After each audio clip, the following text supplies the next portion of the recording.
एक धनवान मनुष्य था जो बैंजनी कपड़े और मलमल पहनता और प्रतिदिन सुख विलास और धूमधाम के साथ रहता था।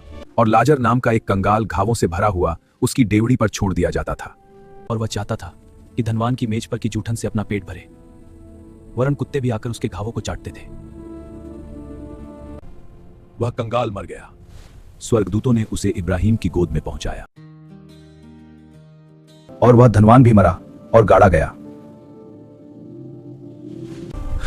और धनवान व्यक्ति ने अधोलोक में उस पीड़ा में पड़े हुए अपनी आंखें उठाई और दूर से इब्राहिम की गोद में लाजर को देखा। हे पिता इब्राहिम, मुझ पर दया करके लाजर को भेज दे ताकि वह अपनी उंगली का सिरा पानी में भिगोकर मेरी जीभ को ठंडा करे। मैं इस ज्वाला में तड़प रहा हूं। हे पुत्र, स्मरण कर कि तू अपने जीवन में अच्छी वस्तुएं ले चुका है और वैसे ही लाजर बुरी वस्तुएं, परंतु अब वह यहाँ शांति पा रहा है और तू तड़प रहा है। और इन सब बातों को छोड़ हमारे और तुम्हारे बीच एक भारी गड्ढा ठहराया गया है कि जो यहाँ से उस पार तुम्हारे पास जाना चाहे वे न जा सके और न कोई वहां से इस पार हमारे पास आ सके।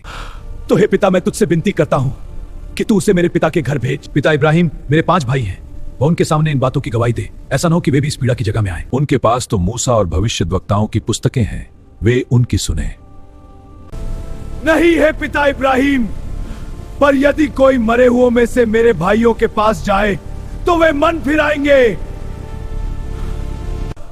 पिता इब्राहिम ने धनवान व्यक्ति जो ज्वाला में तड़प रहा था उससे कहा कि जब वे मूसा और भविष्यद्वक्ताओं की नहीं सुनते तो यदि मरे हुओं में से कोई भी जीव तो भी उसकी नहीं मानेंगे।